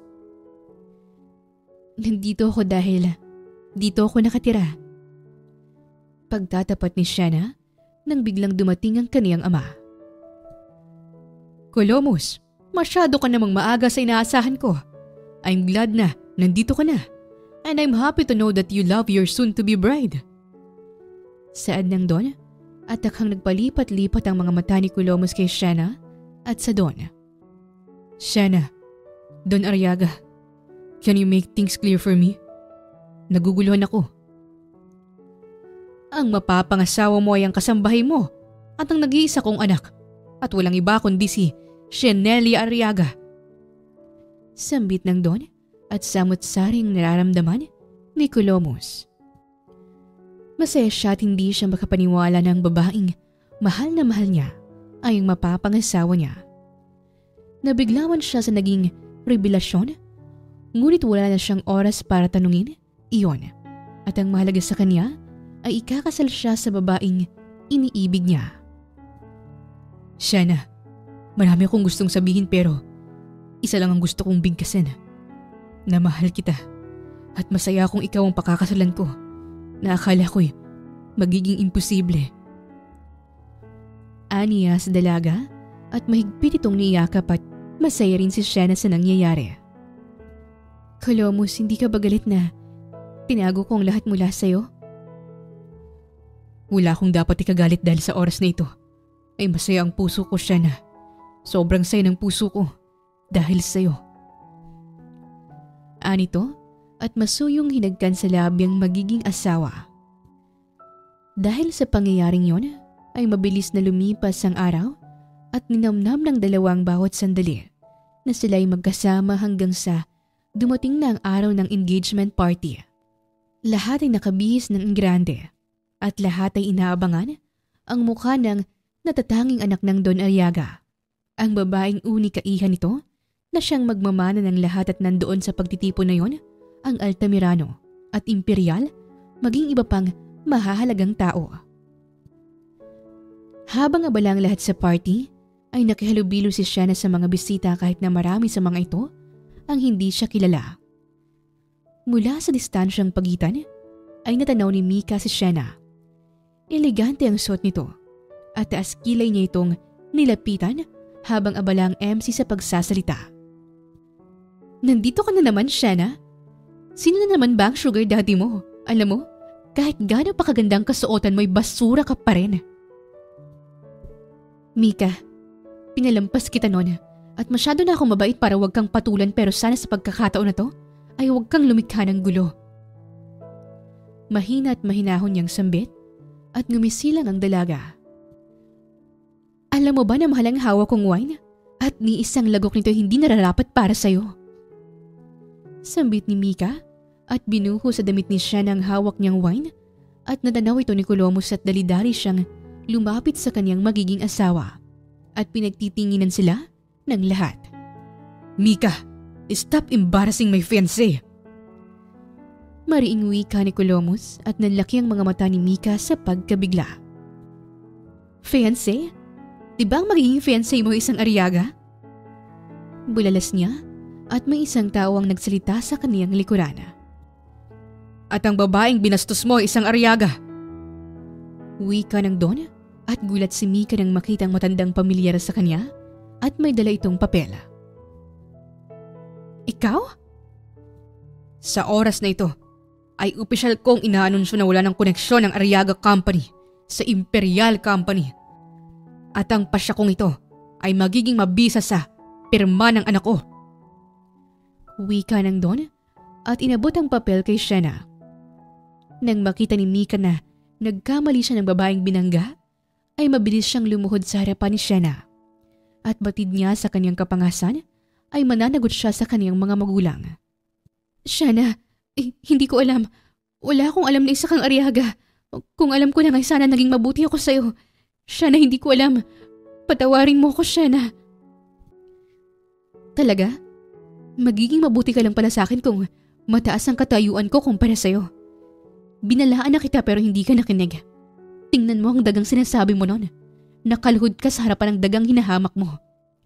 Ngayon sabihin mo, sino sa atin ang daga? Aniya at pinirmahan ng papel at kinalugmok ito ni Mika. Shanna, bawiin mo! Burahin mo ang pirma mo! Guards, ilabas ang babaeng to! Demanda ni Shanna at walang nagawa si Mika kundi ang hayaan ang kanyang sarili na itapon sa labas. Matapos ang eksena na yon, ay nagpatuloy ang gabi para kay Shanna at Colomos at opisyal nang inanunsyo ang kanilang kasal. Matapos ang gabing yon, ay mabilis na lumipas ang mga araw at dumating na ang panahon sa pag-iisang dibdib ng dalawa at dinaluhan ito ng mahahalagang tao sa buhay nila. At ngayon ay kasalukuyang nasa Brazil sina Shanna at Colomos para sa kanilang honeymoon. Nakatayo si Shanna sa bintana suot ang kanyang roba at mula sa kanyang likuran ay niyakap siya ng kanyang asawa at hinagkan siya nito sa leeg. Ang ganda ng tanawin sa ibaba. Pero mas magandang tanawin ko. Sagot nito habang nakatitig sa cleavage ng asawa at napatawa si Shanna rito. Sira ulo? Hindi ka pa ba napapagod? Tanong niya ngunit binuhat siya ni Colomos pabalik sa kama at agad siya nitong pinaibabawan. Nagtagpo ang kanilang mga mata na may ngiti sa kanilang mga labi. Wala mang salitang lumalabas sa kanilang bibig, ngunit ang kanilang mga titigan ay may masarap na lingwahe ng pagmamahal. At siniil siya ni Colomos ng matamis na halik sa labi. Han, don't you think it's destiny? Nabundol ka ng kotse ko. Nabugbog mo kami ni Stratus at minahal kita without knowing na ikaw rin pala ang nakatakdang ipakasal sa akin. Han, kumusta na pala si Stratus? Babaero pa rin, pero balita ko may surgeon siyang kinalolokohan ngayon. Let's stop thinking about that playboy, Han. Magbabago din siya. Sa ngayon ay gusto kong makabuo agad. Sambit ni Colomos at muling hinagka ng asawa. Mga halik na mapangangkin ay ayaw papigil. Pikit matang tinanggap ni Shanna ang mga halik na yon at malugod na ginantihan at kusang pinulupot niya ang kaniyang kamay sa leeg ng asawa. At muli niyang naramdaman ang makulit nitong kamay na pag-alagala sa buo niyang katawan hanggang sa muli nilang pinagsaluhan ang mainit nilang pagmamahalan. Minsan, ang pagmamahal ay itinutulak ng tadhana palapit kagaya ng pagmamahal nila Colomos at Chena na ngayon ay totoong nagmamahalan at mitiwasay na nagsasama. Huwag rin sana nating maliitin ang isang tao dahil kung ano man ang ginawa natin sa kapwa natin ay paniguradong meron itong balik sa atin. Sukli sa masama nating ginawa, kagaya na lang ng ginawa ni Mika. Sa kaniyang inggit at galit ay nasadlak siya sa isang parusa na kailanman ay hindi na niya mababawi kahit pagsisihan pa niya. Palaging tandaan na maging mabuting tao sa mahirap man o mayaman. Wakas. Maraming salamat po sa inyong pakikinig sa kwentong ibinahagi namin ngayong araw. Muli, ito po ang Tales of Siren at hanggang sa ating muling kwento. Maraming salamat po.